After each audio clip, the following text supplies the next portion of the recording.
Hello everybody and welcome back to my little Skyrim Let's Play featuring my character Crusade Unbound Season 2 character Alusel, Alteration Swordsman, and handsome fella.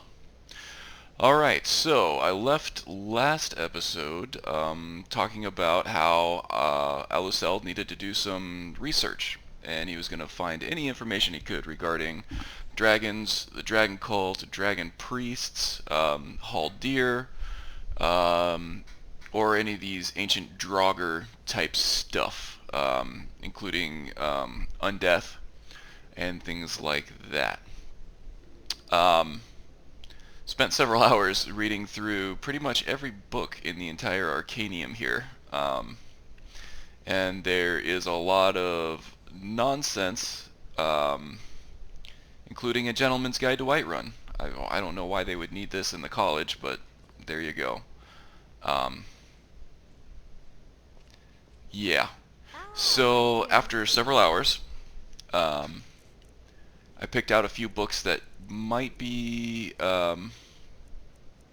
somewhat related to Alusel and his curse and his story thus far. So I figured we would just go through the list here. I went through, these books are all marked as owned by not me. So it would, if I took any of them, I would steal them and acquire a bounty. And I don't want to do that, so I just consoled in the books and roleplayed it that Alusel was checking them out as a library, as you would a library from Urag. So I have them in my inventory now, just in case I need to reference them. So the first one here was Olaf and the Dragon. He only picked this one up because it had to do with the dragon. And basically the story of how Olaf fought Numenex on Mount Anthor for days until somehow he beat him and trapped him in Dragon's Reach.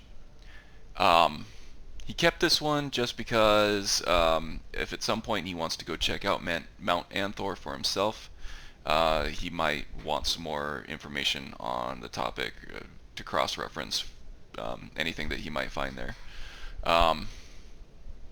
He's really less interested in dragons than he is in the dragon cult right now, so this isn't going to be a huge priority for him getting to Mount Anthor. The next one is Alduin is Real. It's a crudely written book, written by what appears to be a semi-literate Nord, talking about how Alduin is real and he ain't Akatosh. Alusel's not really sure what kind of information he's going to be able to glean from this other than Alduin is a dragon. Again, he's less interested in dragons than he is in the dragon cult, but he decided to take this just in case anything pops up. He can look back into it for any more details that don't seem important now but might be later. Galarian the Mystic. This is a story about the rise to power of the first Archmage of the Mages Guild. Is it Valus? Galarian? Venus Galarian. Yep. The only reason you picked this up was because Galarian was trained by the Sigic Order on the Isle of Artaeum. So that is interesting to him because of his encounter with a Sigic monk in Sarthal, and because of the similarities between his encounter with that Sigic monk and with Halldir. Other than that, he didn't find too many useful details in the book, but again, he wants to keep a copy of it around just in case some more details pop up. Song of the Askeld Men. If you haven't read this book, I recommend doing it. It's pretty cool. It's told from the perspective of a slain legionnaire in a squad that was pretty much destroyed by a Nordic warband. He gets killed, and he is watching things unfold as a spirit, unable to interact with anything, as he watches the Nordic warband approach one of his base camps with men that were his friends, getting ready to be slaughtered. And at the end, one of the Nordic clever men see him and kind of banishes him out of the world. Being a tale from the perspective of a ghost or spirit interested Alusel because of his encounter with Halldir. Halldir first trying to come back into some sort of corporeal form, and then later meeting with Allusel as a spirit. Again, not much helpful information there, but interesting, and might provide some details later on. He just wants it around just in case. Ingol and the Sea Ghosts. He heard from the shopkeep down in Winterhold that there was a barrow, Ingol's barrow, pretty close around. Alusel does want to check that out. He doesn't know exactly where it is, other than it's on the shore line somewhere out to the east. And this doesn't really pertain directly toward Alusel's curse and his quest for knowledge on that, other than indirectly being a barrow, an ancient Nordic barrow, like where he found Halldir, and he got a dragon claw from Birna that's supposedly supposed to unlock a secret in that place. Not a huge priority for him at this point either, but he wanted to get some more information on it because it's something that he will be doing at some point, and having a sort of guide on it will be helpful. And then we got a bunch of skill books here that don't really pertain directly to our situation, but that Alusel collects.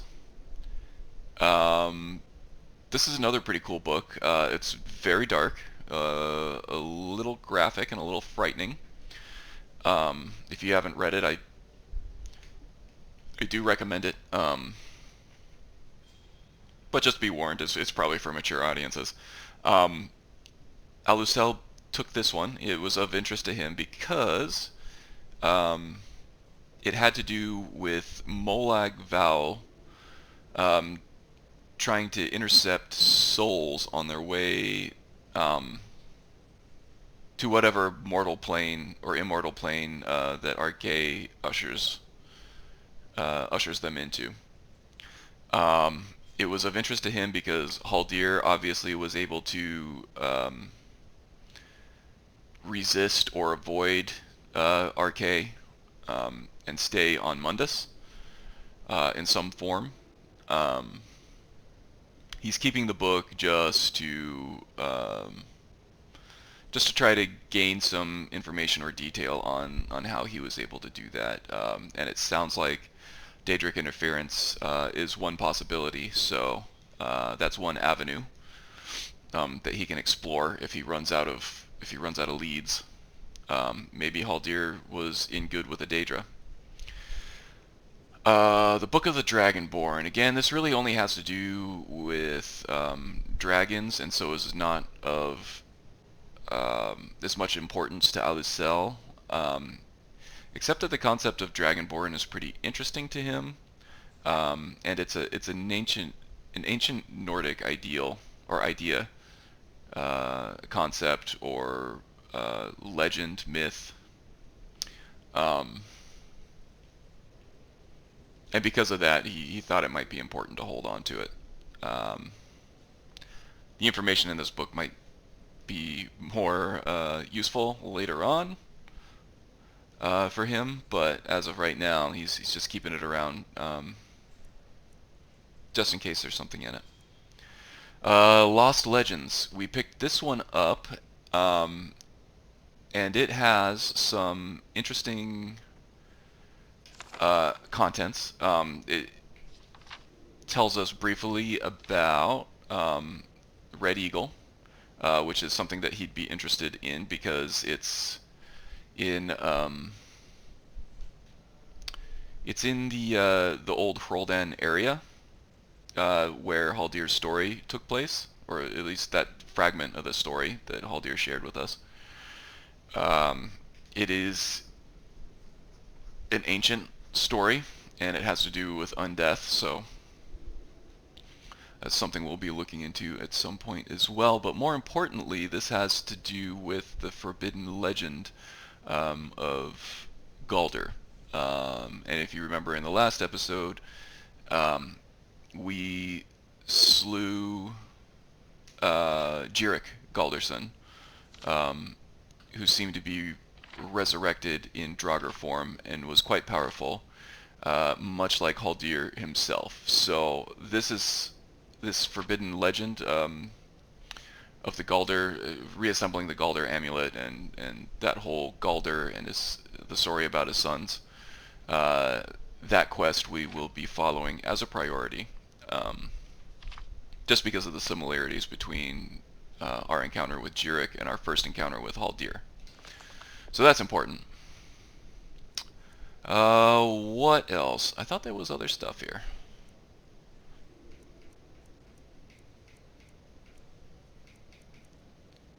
I guess time flies when you're rambling on and on. Alright, so we also got some quests from Urag. Let's take a look and see what we actually have marked on the map here. So we already talked about Forbidden Legend with the Galdir amulet. Shalador's Insight from Urag. Apparently these are ancient Nord teachings on magic that has been lost to the ages.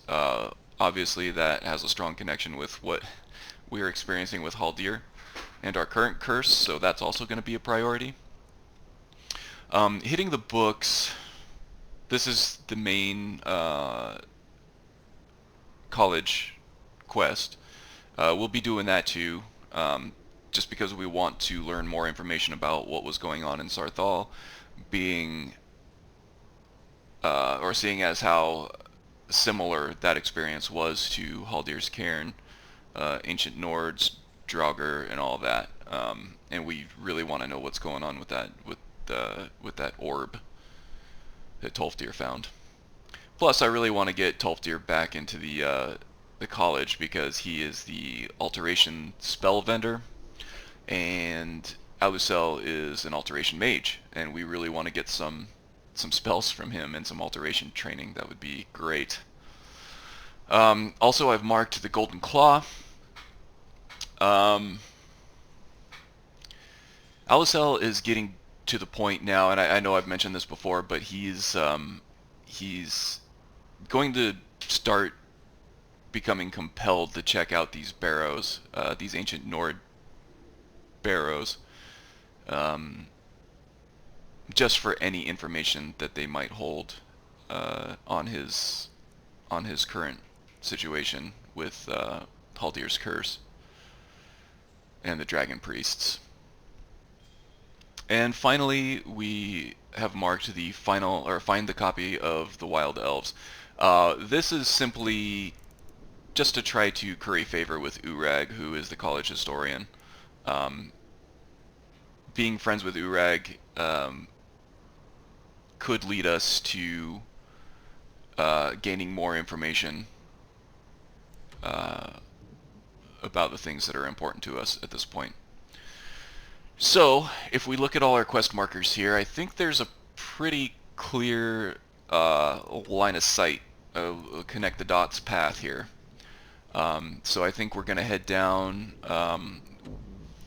the road we came from, except this time we're going to head back to Windhelm, sell off a few things, maybe pick up some supplies, maybe craft up some katanas to increase our smithing.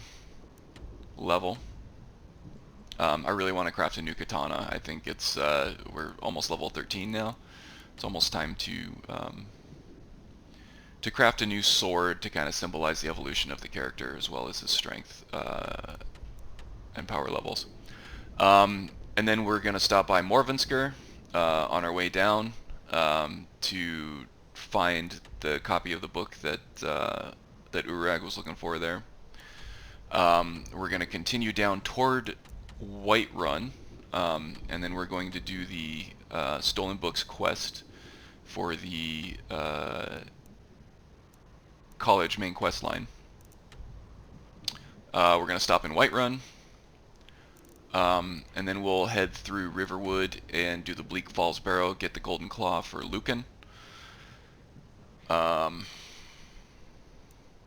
then we're going to head down to the southeast corner of the map in Riften. It's a hold that we've never been to before, and we're going to see if we can find Shalador's writings. And I believe there's a quite large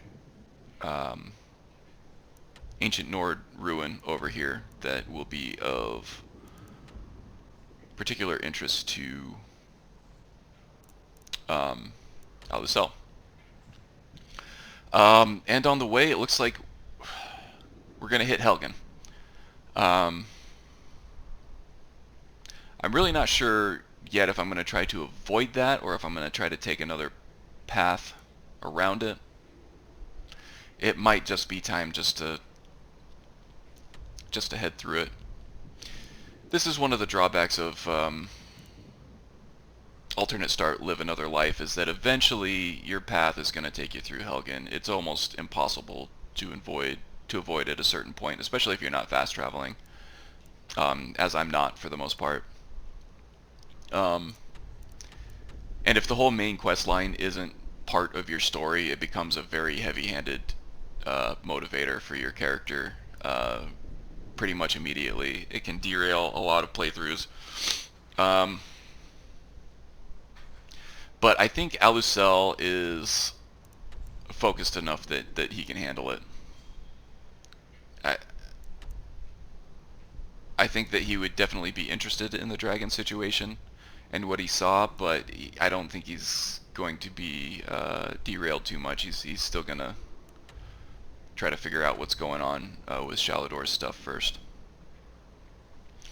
Yeah, this is the quest marker for the Forbidden Legend, the Galdir Amulet.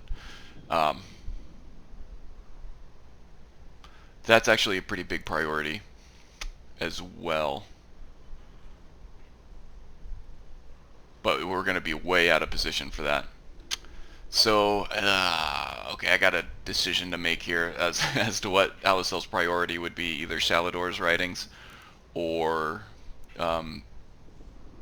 more info on the Galdir stuff. But like I said, there is a pretty clear path right now down to Whiterun and Riverwood, so maybe I'll just go ahead and play that out for now and see if there's anything along the way that points me in one direction or the other. I know that if I go for Fulganther here, close to Solitude, it will take me out of the way of Helgen, and then I can approach Riften from a different angle. So maybe that's what I'll do, because I'm not sure if Alusell is ready to encounter Alduin yet. So yeah, that is our path ahead.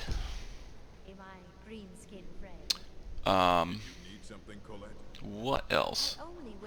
Oh yeah, Colette, resident crazy lady at the Mages Guild here. I sold her the rest of my stuff, and I paid her for restoration training. Training is an important thing for Alusell, so we have some restoration points that we were able to buy. We also bought Steadfast Ward, which will be important for us in dealing with magic users and dragons when eventually we get there. with Vancian magic, we can hold that up indefinitely without perks, and block a lot of magic from even touching us. So that's an important addition. At some point, I'm going to get some runes from Feralda, who is the elf that we encountered at the front of the college, and also the destruction spell vendor. But right now, destruction magic is not a huge priority for me. All right, Raya. Honor to you, my thane. Brother. Yeah, I guess. I am your sword and your shield. All right, let's go. Let's not waste any time. We got a long road ahead. What time is it? 9 o'clock, so we got an early start.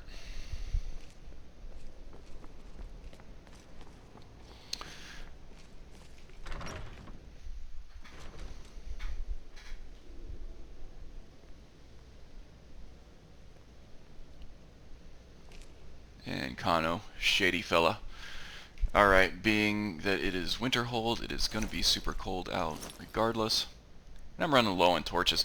You know, torches are one of those things that they're not valuable, but they're almost impossible to find when you need them. I feel no shame just consoling them in.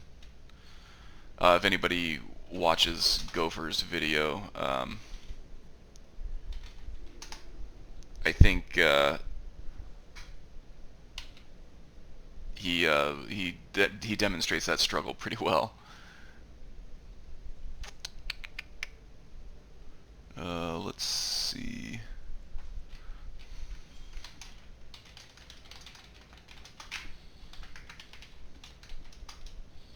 And we'll just add 3 more, I suppose. There we go. Huh. I wonder why that only added 1.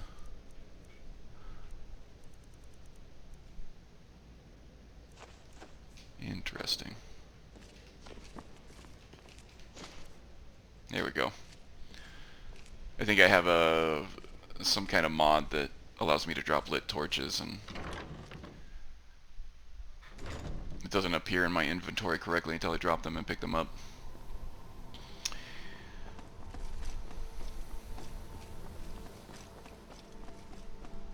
Alright, so yeah, we have quite the quest in front of us at this point. As far as positive and negative value pairs that are important for this segment of the Unbound project, at the end of last episode, Allusel was not feeling too good about his own sanity after his encounter with the word wall. There's a lot of things that he is experiencing that nobody else seems to be. And the most obvious answer for that is that he's hallucinating, that these are delusions.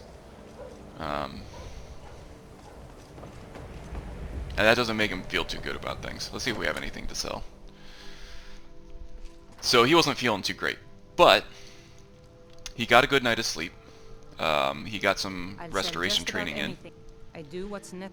Oh, a bit of this, and a bit of that. Now he has a lot of leads to look into as far as gaining information about his current situation and Halldir's curse. So he's feeling a lot better. There's a lot more potential in what he can do and what he can learn.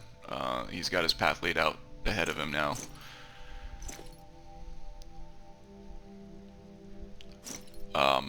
So he's feeling better. That's shifting back up into the positive for him. Alusell is not a poison guy. He's not really a potion of any kind guy, but we keep the healing and the stamina potions just in case we absolutely need them. As well as the cure disease. Magic potions are completely useless to us.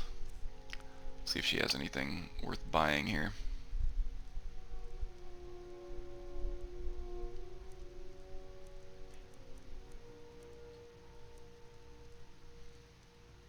A bigger tent.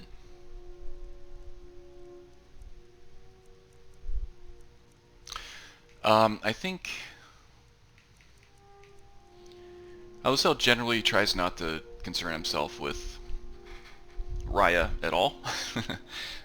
In his mind, she's kind of there so that he doesn't have to worry about things. But seeing as how he's in a good mood, I think he's going to get a bigger tent for them to share if they need it. Good day. Hey, Raya. You've stopped. What is it?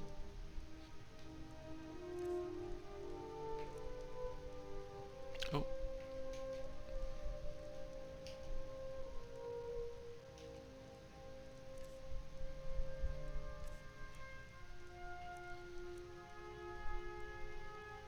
I'm going to give her the big one, and I'm going to take the small one.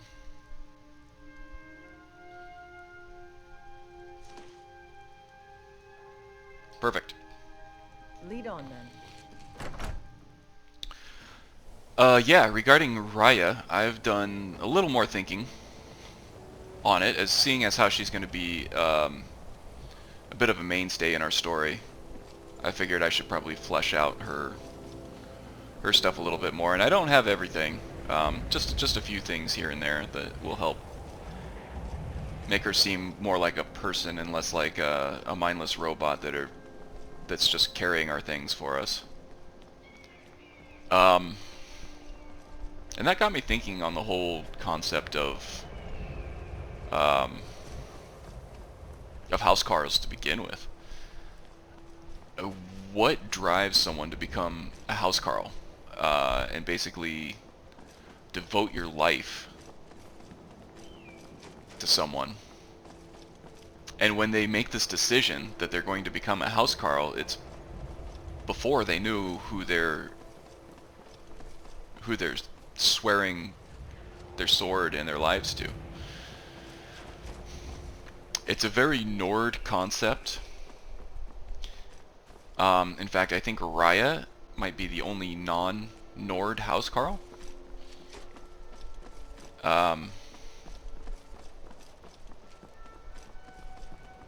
So I'm just thinking there must have been some... Alright, I guess I'll talk to these guys. Friend. It's good to see another merry soul enjoying this fine day. Ah, but you look tired. I don't know about Mary, but he's feeling better than he normally does. With me. Allusel doesn't drink, but he really doesn't want to get sucked into a whole thing with this guy, so he's just going to go along. Ah, nothing like fine spirits to help raise your spirits. Cheers, my friend. May your adventures find you fame and fortune. Thank you. You as well. Oh gosh, are we gonna... Alright, let's get past these guys. Yeah. So where were we? Raya. So yeah, something traumatic happened to her. She may be an orphan, like Alusel. An orphan of the war, or the resistance in Hammerfell against the Thalmor. Got some people fighting a troll over there. Yeah, it looks like they got it. That would create an interesting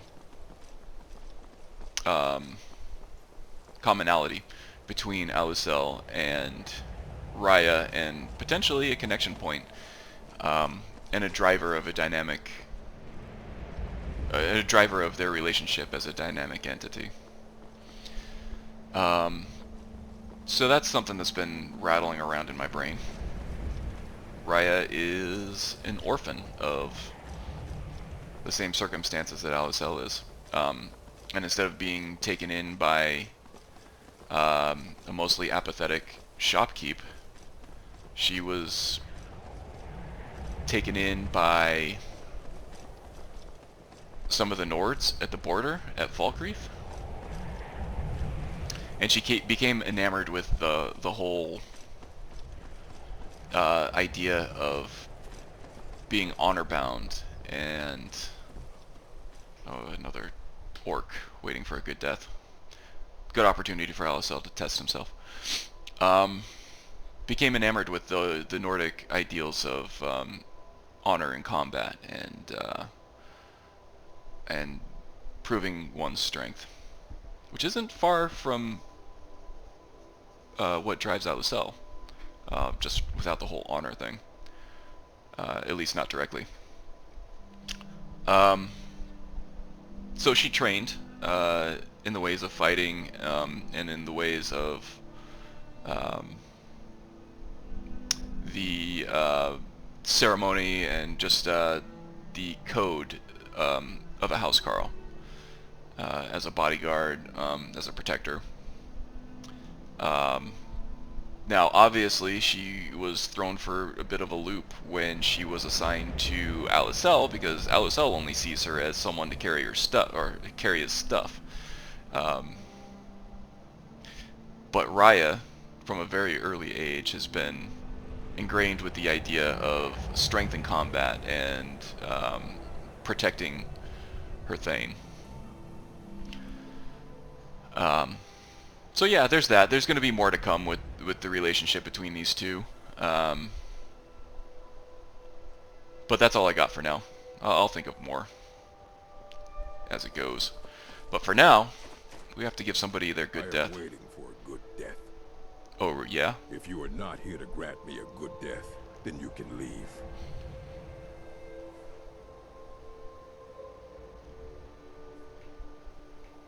Perhaps I could give you the death you seek. Perhaps. Are you sure about this? I'm very sure. We shall see.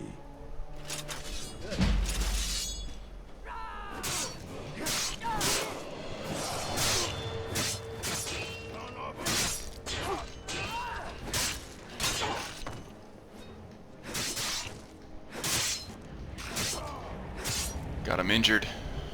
Alright. Well, that went better than the last time. These old orcs are really tough. They always put up a good fight. Let's see what he had on him. All stuff we can sell. Allusel is not above completely looting his corpse. Honor is not a concept that he adheres to too strongly. It's all about pragmatism for him. Go ahead and make another quick save there, just in case. Okay, now we're coming up on the old necromancer layer here, but it looks like it's been stationed by stormcloaks, which is just as well for us.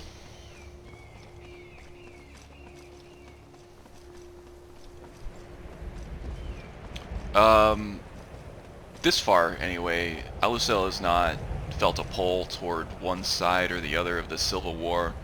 In fact, I really don't see him ever joining one side or the other.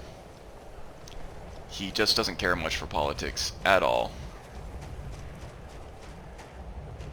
Especially in relation to his story, and the state that is in at the moment is just not a concern of his.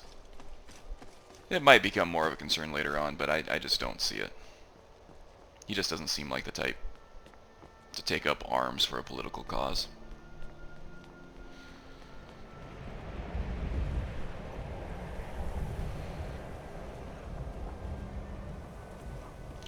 So heading to Windhelm. I really wonder how Alusel is going to handle the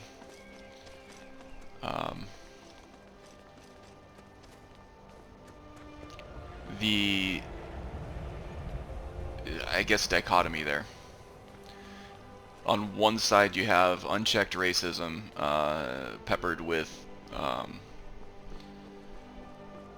silos of tolerance, and on the other side you have the Dark Elves, who have become a major part of that city, and yet have never really been fully integrated into the culture there.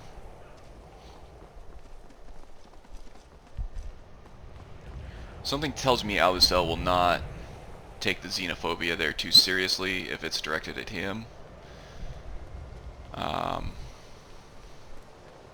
And I really don't know how he's going to handle seeing it directed at other people, the injustice there. Something tells me he's not going to care too much.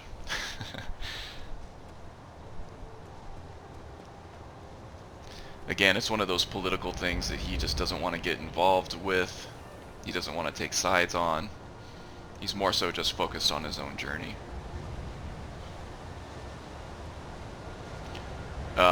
He's very pragmatic. He very much sees things very logically, and a very real view of things. He doesn't really allow his feelings to mix in with that too much, but those feelings are there. He is still human, which I can see him struggling with at some point in the future. Oh yeah, we leveled up, didn't we? In that last fight with the orc. This actually looks like a great place to meditate. Right next to a waterfall. We can hear the rushing water. Beautiful scenery, snow everywhere. It's a little cold, but I think Alusell can block that out. He's wearing furs. He should be okay. Got our actions selected. Let's go ahead and meditate. So cool. Meditating on battles past. Okay, we've reached our goal of 200 stamina, and that wasn't a problem in that last fight. We can readdress it if it becomes more of a problem, but for right now, let's just focus on health and staying alive. And no, I'm not going to sing the song, so sorry if that disappoints you. Okay, it's been a while since we've taken anything in alteration. It's interesting because I started this character as an exercise in exploring the alteration tree in the ordinary perk overhaul. And I increased the cap, the skill cap to 200, and increased the progression rate by 3, I think, to encourage me to take more perks in alteration. But he doesn't really directly use alteration all that much. He's mostly a straight up swordsman. He uses a lot of block and one-handed most of the time. And we have some really good perks to take in block and one-handed. I can block more damage, which is important. This is also a really good one. It's going to really increase our damage output, 25% for 5 seconds after a timed block.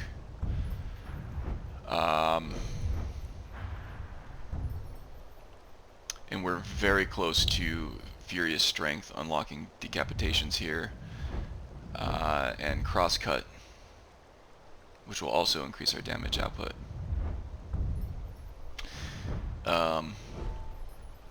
So that'll be there. So, alright, so my options here are to bank the perk so that I have it available for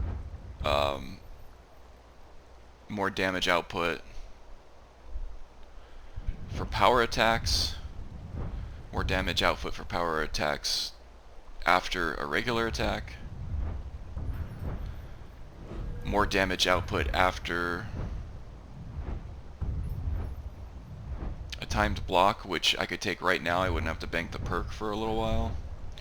Or I could try to focus more on alteration and take the next level of mage armor, which I am really tempted to do. I could also take energy shield, which decreases the magic damage that we take, and since we have Vancian magic, we're not going to lose any magic. I think that means that we'll take 35% less damage all the time, which is great against mages and dragons, but we really haven't had to fight many of those, and our distorted shape gets us in on mages for the most part, and then we can kill them before they do too much damage on us. More gold every day would be nice, It's because we've been a little cash strapped for some of the more expensive things that we'd like to buy. And there are a couple of perks here that require us to wear robes, but I don't know if that's a hard requirement to actually have to wear robes, or if you just don't have to be wearing armor. It's weird that it specifically says robes, where this mage armor perk says not wearing armor. So we might have to switch to robes out of our clothes that that we have currently.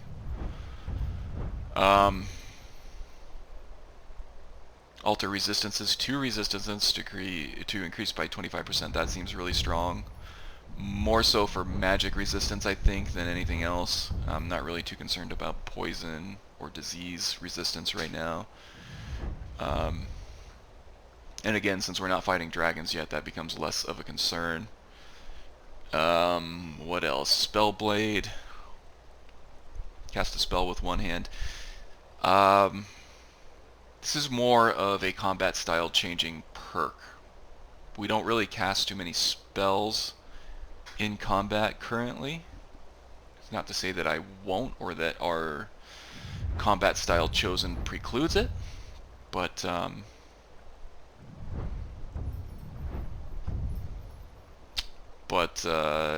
yeah, it's not something we're going to make a huge amount of use of right now. What else? Quadratic Wizard, that's going to give us one more Vancian magic spell for each 10 points of base magicka. So that should give us currently 10 more spells, which would be great. We haven't come close to running out yet, but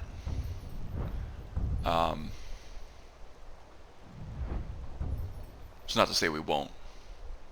Especially if we start taking stuff like Spellblade and fighting dragons and things like that, where we're going to need to use wards and destruction magic spells for ranged options. That will definitely come in handy down the road. It will also give us reason to invest in magicka again, which I don't necessarily want to do, but it's nice to have the option of investing in magicka to increase our spell count. Dungeon Master is really cool, and Quadratic Wizard will unlock that, but we still have a ways to go before we hit 70 in Alteration, even with how fast we're leveling. Oh, and Wild Shrines fits this character quite a bit. It seems more like a druid or nature type magic thing, but seeing as how Allusel really enjoys training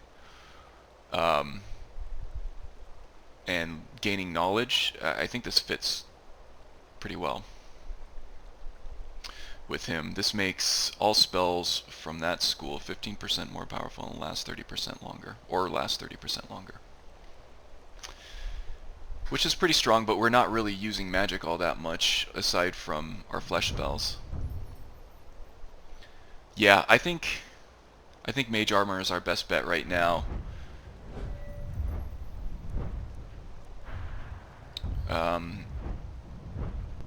And poke the dragon is the next.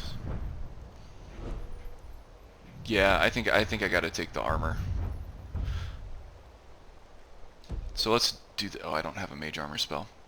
I want to do this. Let's see. Let's do some experimentation here. Let's cast our stone flesh spell here.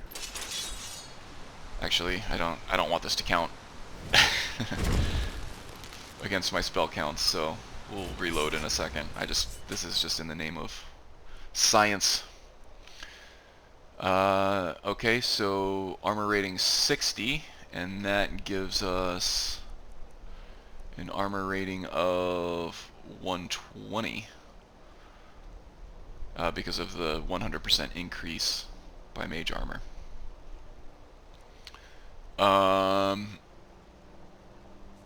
Okay, now if we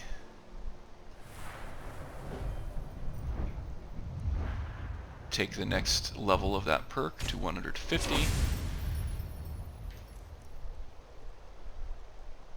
Yep, now we have an armor rating of 150, which is 50% of the base 60 armor rating granted to us by the Stoneflesh spell. Okay. I think that's great. Let's go ahead and load that quick save and continue our meditation and take that spell. Or that perk.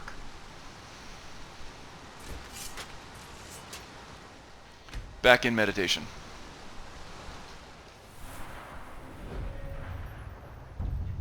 This was almost like a meditation for me as well. Some really deep thought there. Alright, we're good. At some point I'd like to take that base perk in Alteration Mastery again, just because our Candlelight spells don't seem to be lasting very long.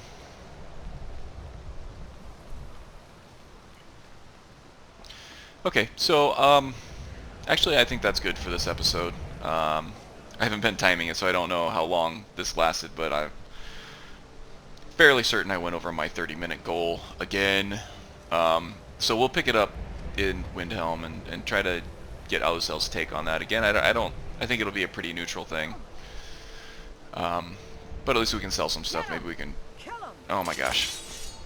I guess we'll fight some wolves here.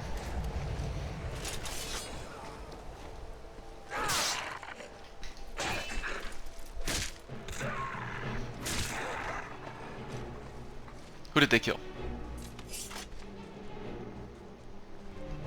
Courier. I like his backpack.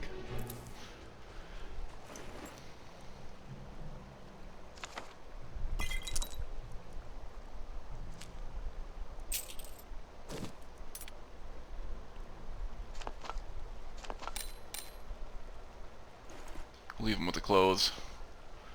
Yeah, again, Alusell's not above looting corpses.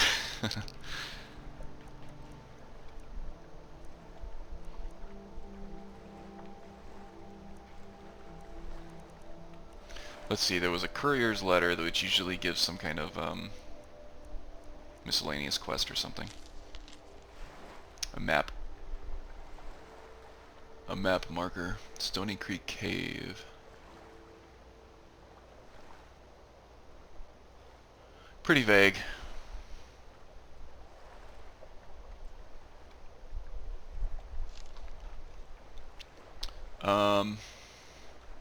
Probably not something that... Yeah, that's kind of out of his way a little bit. A lot bit, actually. Maybe if we're heading back toward the college after picking up Shalador's writings, we'll go check it out, but not going to take us out of our way. So yeah, I think this is not a bad place to stop. We'll pick it back up in Windhelm. So thanks again for joining me on my Let's Play for my Character Crusade Unbound Season 2 character, Alusel, Alteration Swordsman. If this seems like fun to you, I highly encourage you to check out the links in the description. Join the Unbound group. There's a Discord server, a great community. We're all playing Skyrim with the same story fragments, and it's very interesting to see everybody's unique takes on it. It's a whole lot of fun, and I hope to see you there. Well, until next time, take it easy.